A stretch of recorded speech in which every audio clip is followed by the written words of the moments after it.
इतिहास गाया जाता है। एक बात याद रखिए, इतिहास सदैव क्रांति करने वालों का गाया जाता है।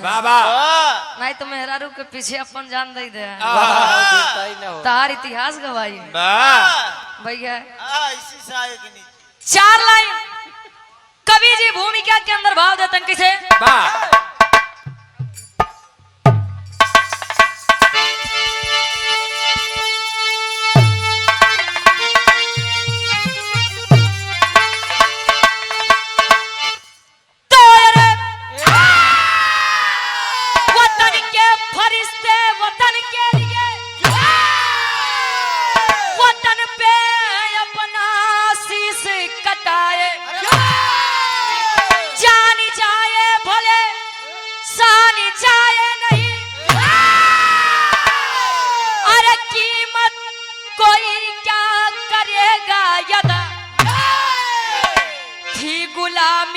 जंजीर जकड़े हुए अंग्रेजी शासन था, देखो यहाँ सर झुकाए नहीं सर कटा ही दिए,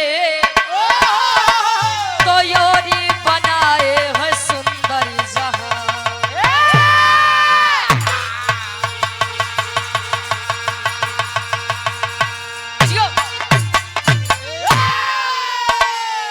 वतन के फरिश्ते वतन के लिए वतन पे हरदम शीश कटाए। एक बात पहले के पुरानिया दादा हरे कहा कि जकरे जवानी आवत है तो चोकरत की आवत रही कहे। अच्छा वो काहे बदे हो अंतर बा। पहले के ककदा लोग अपन जवानी कुश्ती में खर्चा कर दे, बढ़िया सुबेरे उठ के राजा रियाज मारे, पहलवानी जाए, अपने देश खातिर सरहद पे चला जाए। आज के लइकन के जवानी कब आवत बा, अब बुढ़ाई कब आवत बा, खटिए बता सकत वो काहे हो 8 बजे भर सोवत है। अच्छा पूरे बिरहा के निष्कर्ष कवि जी गजल के भाव में देते हैं। कोनो लड़की कोनो लड़का से कहे, अच्छा लड़की अपने आप के हमेशा एक ही समझबो करो, लड़की लड़का से कहे सुना हमार बात सुना बोल कैसे कहे।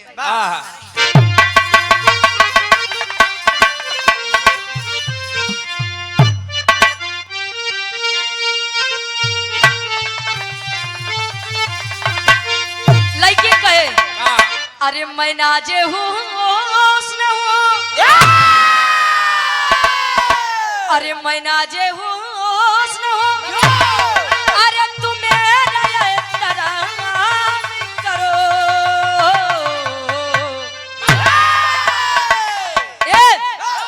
मेरी बात सुनो, अरे मैं नाजे हूँ अरे तुम मेरा एहतराम करो। जवानी नाम है मेरा मुझे सलाम करो।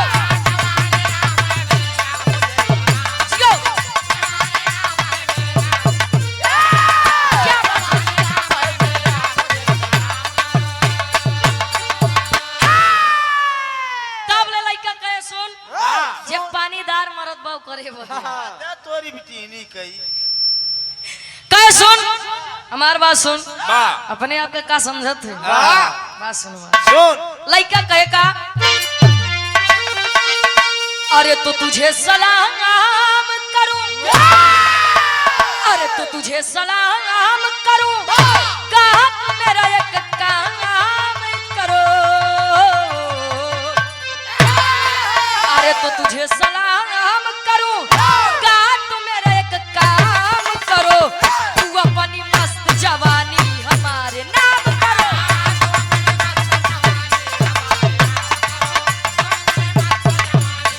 अरे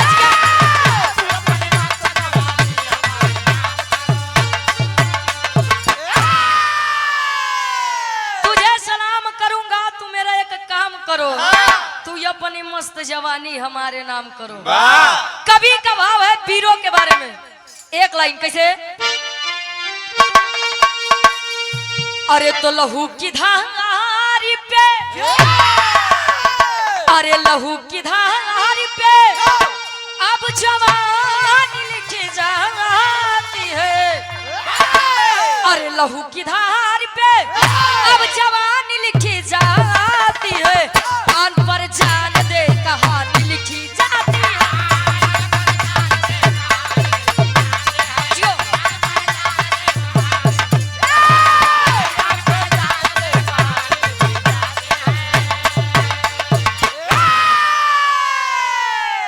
मलालू प्रजापति जी, किराना स्टोर अमीलों से आपके द्वारा 100 रुपए का महान आशीर्वाद।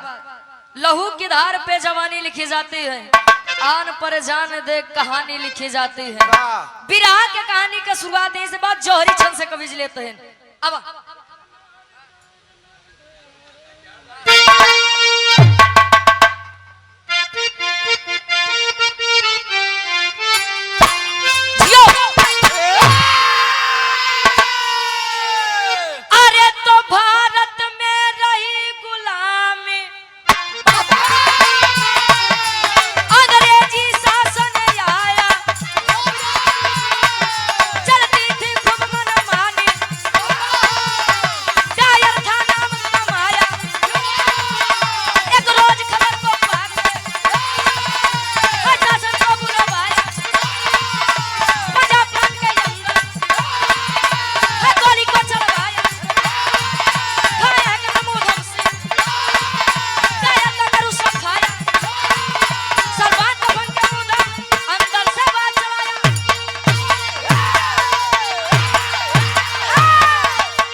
बस मान गए महाराज, प्रयागराज के हाथ यानी क्या समझ ला काहे यार झूठे चिल्लाते हैं। ए भैया, हमारा भारत देश 15 अगस्त 1947 को आजाद हुआ। आजादी पाने के लिए ना जाने कितनी माओ ने अपने बच्चों को खोया है, कितनी बहनों ने अपने भाई को खोया है, कितने बच्चों ने अपने पिता और माँ को खोया है, तब जाके भारत देश की आजादी मिली बा। आप लोग बैठा है बढ़िया से, हम लोग बिरहा गावो तो ही आजादी बना के रखी है। जलियांवाला बाग अमृतसर। ए भैया, 1919 13 अप्रैल 1919 को जलियांवाले बाग में एक सभा हो रही थी। रॉलेट एक्ट के विरोध लोगों ने शांतिपूर्ण सभा कराई। जनरल डायर आदेश दे दिया गोली चलाने के लिए। निहत्थे लोगों पर गोली चलाई गई। जब भूमि लहूलुहान हो गई, धरती खूनों से सन गई, छोटा सा बच्चा ऊधम सिंह, टाइटल रहे सिंह भैया, ऊधम सिंह छोटा सा बच्चा, 7 साल का बच्चा, पूरा परिवार आंखों के सामने मारा गया। बच्चे ने कसम खाई कि मैं इस जनरल डायर को छोड़ूंगा नहीं। धीरे धीरे समय बीतत बा। उस 7 साल के लड़का आज 21 साल में जब प्रवेश किया, मन में विचार करता है जनरल डायर के खिलाफ। एक बात और, क्रांति सदैव खून में पाई जाती है। एक अगर केहू चाहिए तो खरीद ली, तो कोई खरीद नहीं सकता। क्रांति सदैव खून में पाई जाती है। जनरल डायर का सामना करने के लिए वह ऊधम सिंह सोचे। क्या सोचे? एक लाइन गीत लगत बा गुरुजी।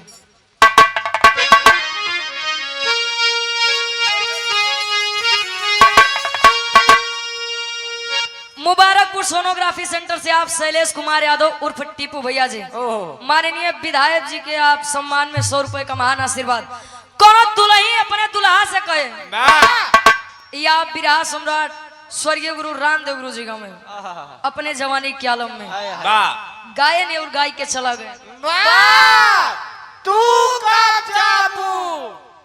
छाय करे दाइए ना, हो बड़ा तगड़ा स्वर पकड़ते नो।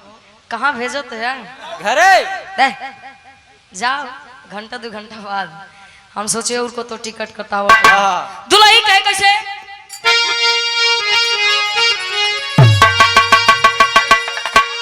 अरे ता झुलनिया के गुजवा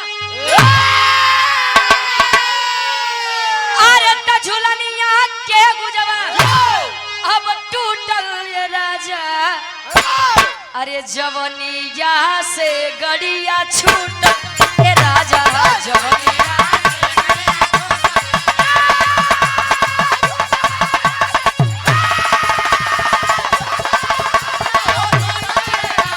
जवनिया से गड़िया छूट ए राजा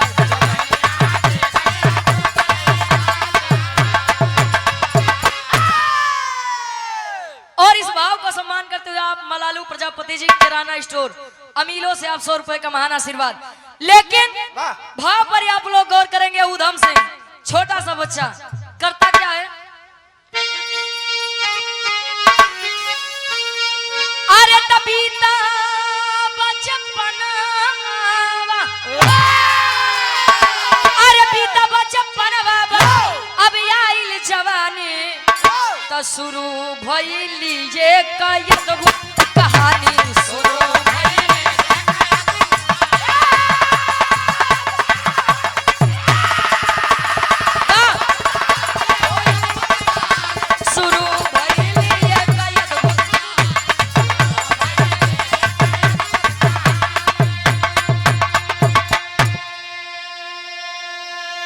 अरे नाही वो पैसा तब अब सोचे जवानमा तो लंदन में बैठ बाटे जाई दुश्मना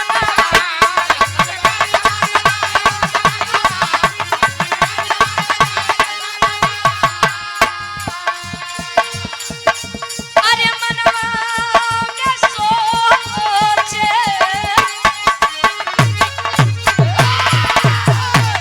अरे मनवा में सोचे न छोड़ निशानी शुरू भइली ये गलत कहानी।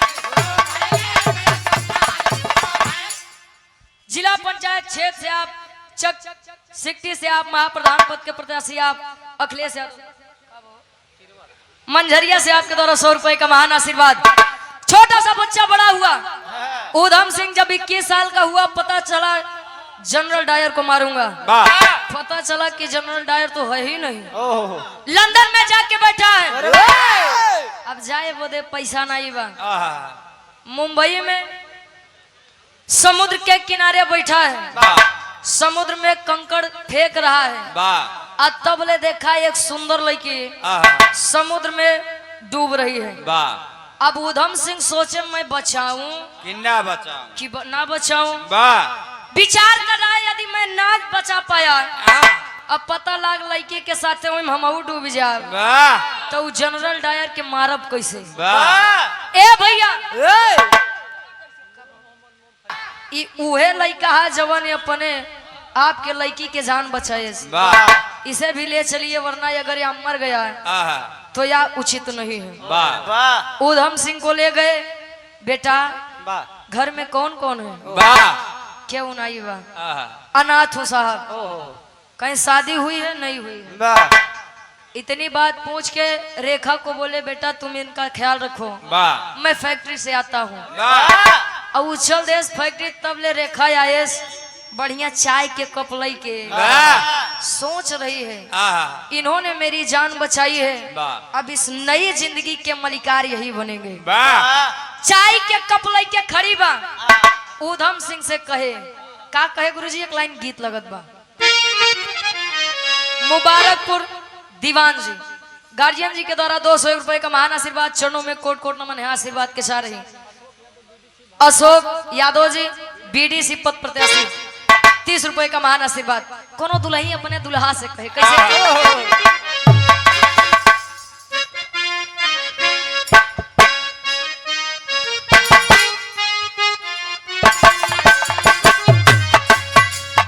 दुल्ही कहे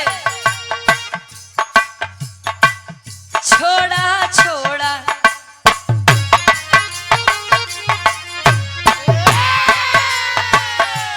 छोड़ा छोड़ा कालैया सैया भोरी हो गइल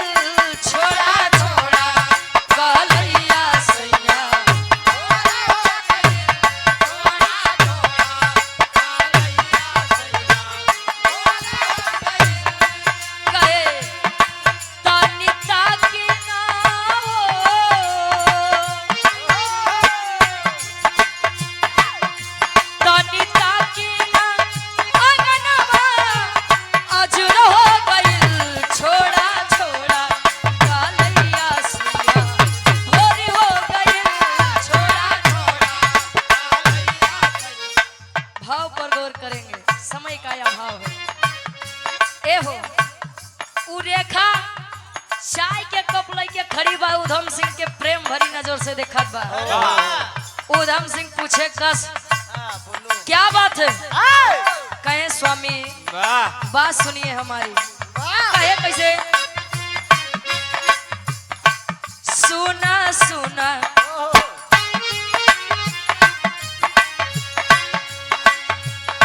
सुना सुना ए राजा तुमसे प्यार हो गई। सुना सुना ए राजा तुमसे प्यार हो गई। सुना सुना ए राजा तुमसे प्यार हो गई। कहे तनिता की ना हो,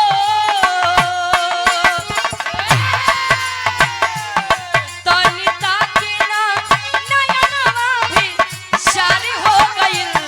तनिता की ना नयनवा भी शारी हो गई।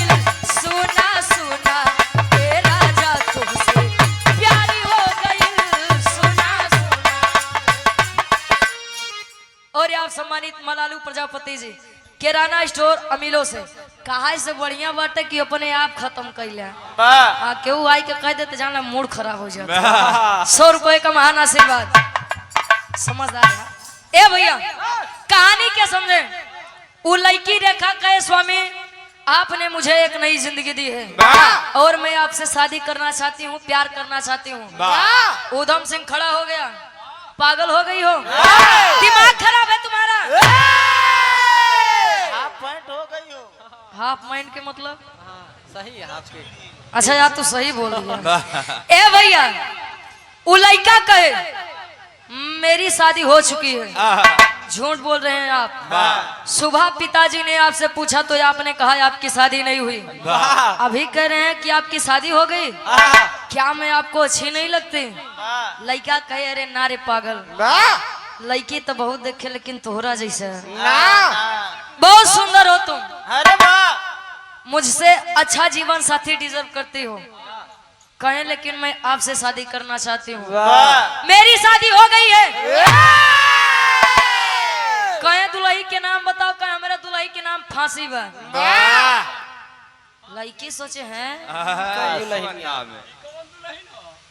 उर्मिला सुने, शिव दुलारी सुने, पूनम सुने, सुधा सुने, परमीले सुन। अच्छा ए भैया मैंने बहुत नाम सुना लेकिन ये फांसी कौन सा नाम है? उधम सिंह कहे 1919 में हुई घटना जलियांवाले बाग में जनरल डायर के द्वारा मारे गए उन सभी क्रांतिकारी वीरों के लिए मैं बदला लूंगा जनरल डायर से।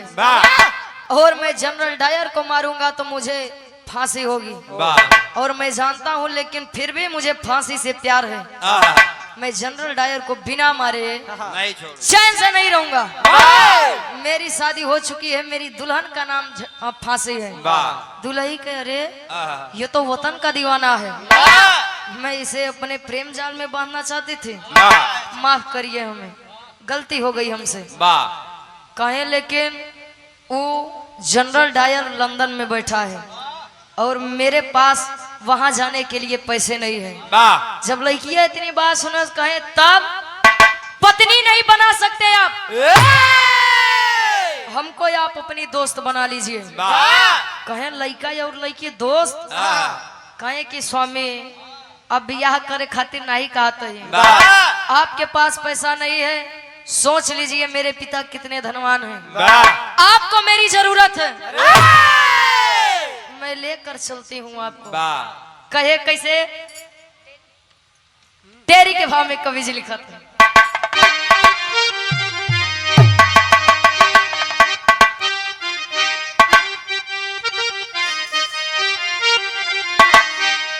अरे नफरत की देखी ज्वाला जल गई। अरे नफरत की देखी ज्वाला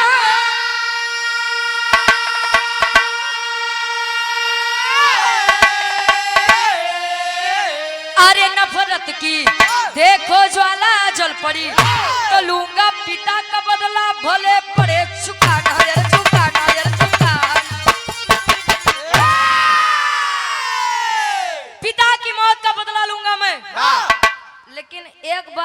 लीजिए, जनरल डायर की मृत्यु बीमारी के कारण 1927 में ही हो गई थी। और जब यह बात उधम सिंह को पता चली, कहे अरे मेरा तो बदला लगता है अधूरा रह गया। लेकिन जनरल डायर का सहायक था माइकल डायर। हाँ, माइकल डायर पता चला कि अभी वह जिंदा है और जनरल डायर के आदेश भी उसने गोली चलवाई थी। जनरल डायर नहीं है तो क्या हुआ, मैं उसे मार कर अपना बदला लूंगा। रेखा और उधम सिंह चल दिए लंदन। 15 दिन बीता है। अखबार पढ़ा तो अखबार के मोटिंग हेडिंग में लिखा था कि आज माइकल ओ डायर बगल के पार्क में आएगा, आज भाषण है, तैयार हो जाओ, मारूंगा साले को। जब पहुंचा तब होत का गुरुजी, पापड़ के भाव में कभी लिखा था नूर मोहम्मद मूंगफली वाले पुनाई। अच्छा यो ले ली, अच्छा पैसा ले ली, अरे जाए दे यार, वो प्रेम है यार। और यार शंभू सोनकर भूजा चना वाले रोड बेच, वाह 21 रुपए मात्र पानी पीने के लिए, चना इनाम है। वाह चला, लंबा सफर में भैया, हाँ खा पिए चला जा, याद करम नूर भैया। अब पापड़ के भाव में कभी जेल खाता।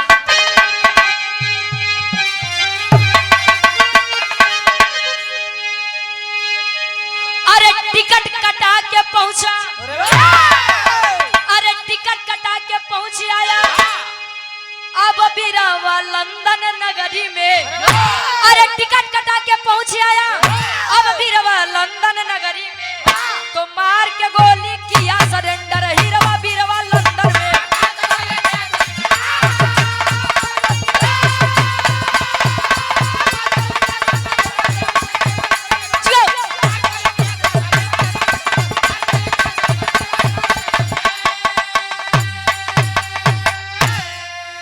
अरे लगी है गोली डायर को, घेर लिए तत्काल हो, तो इनकलाब की बोली बोला, भारत माता के लाल हो।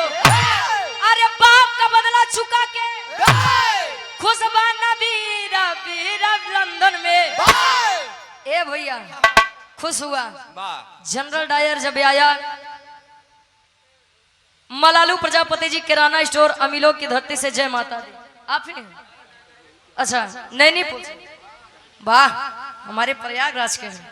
100 रुपए का महान आशीर्वाद। डॉक्टर रोहित यादव सनिया क्या कर लाई,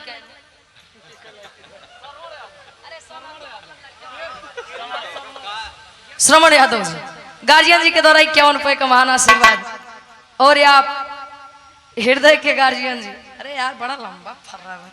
मुबारकपुर गैस एजेंसी के आप गैस ड्राइवर साहब आदरणीय आप प्रदीप कुमार यादव जी, ऊपर के तोड़ के लड़कवन के दई दे है, बीचवा के लहुरा देवर। बस भैया बिरहा खत्म हो जाए, 2 लाइन आपको सुनाए दे भैया के, बिना सुनाई ना जा। हाँ भैया बस बिरहा सुन ले जा बस। ए भैया उधम सिंह पार्क में जैसे प्रवेश किया, माइकल ओ डायर कह रहा है, भारत देश में 13 अप्रैल 1919 में जलिया वाले बाग में मैंने भारत देश के ना जाने कितने सपूतों को मार गिराया। अरे मार गिराया मैंने। भारत माई के लइका बात नहीं बर्दाश्त हुआ, सामने आकर गोली चला दिया। भारत माता की, भारत माता की, भारत माता की, इनकलाब इनकलाब। चला दिया गोली, और जब गोली चला दिया माइकल ओ डायर की जान चली गई। घेर लिए, आज जब घेर लिए तब माइकल डायर के मरे के बाद उधम सिंह को जब ले जाया गया जेल में, 1940 में मारा था, जब ले गया तब वहां के सिपाही उधम सिंह से सवाल करते हैं। कौन सवाल किए? आल्हा के भाव में कवि जी प्रमाण देते हैं।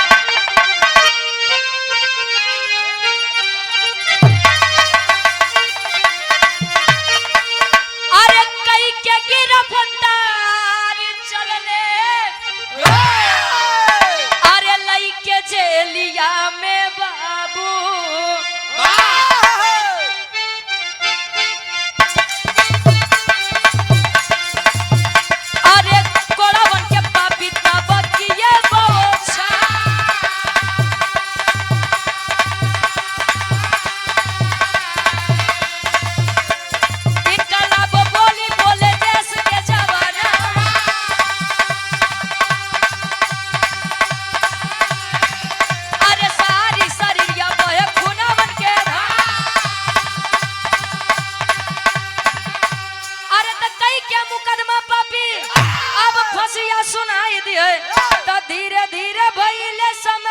नियरा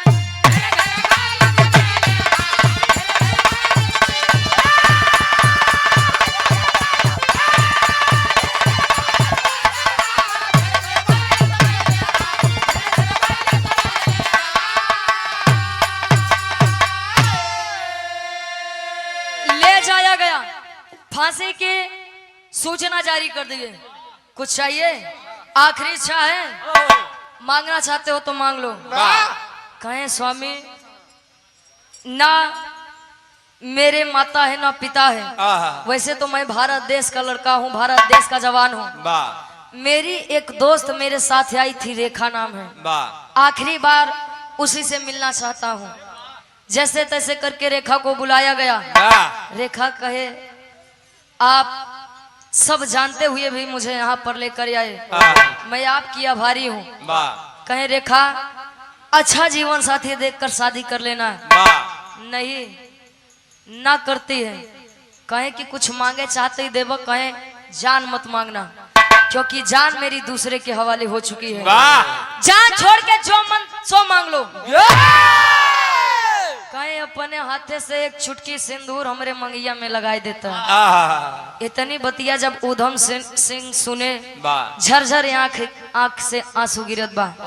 पागल हो गई है, मैं कुछ ही देर में फांसी के फंदे पर चढ़ जाऊंगा।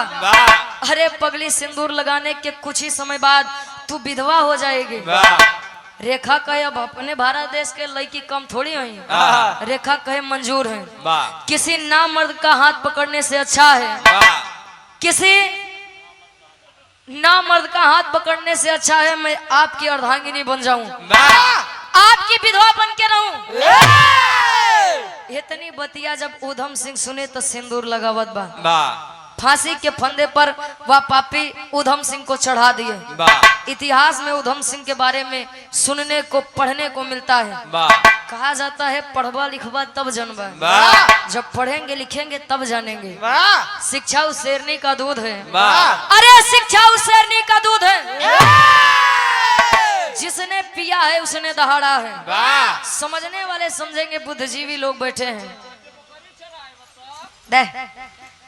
समझदार खातिर इशारा काफी होते हैं। इशारों को समझिए, राज को राज रहने दीजिए। खड़ी के भाव में कवि जी लिखा था इनका,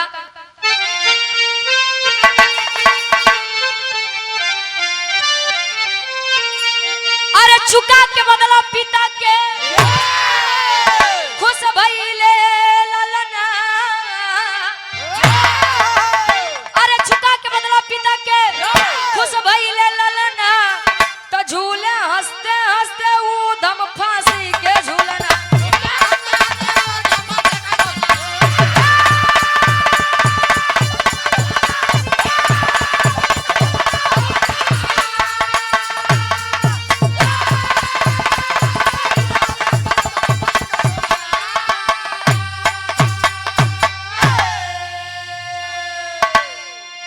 खुश भइले ललना पिता के, चुका के बदला। जो सपूत है वो कभी भी अपने माता और पिता का अपमान नहीं बर्दाश्त करेगा। और जो सच में भारत माता का लाल अपने आप को समझता है, वो भारत भूमि और तिरंगे का अपमान कभी नहीं बर्दाश्त करता है। आखिरी में खानदान के परिचय बा कैसे? गुरु बिहारी, गुरु गणेश, गुरु रामलाल की माया।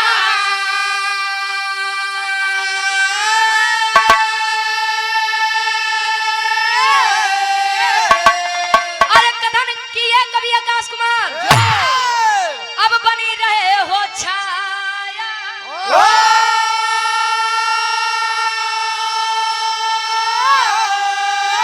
अरे नफरत की देखो ज्वाला जल पड़ी, तो रुचि यादों पहिरे सदा विजय का माला।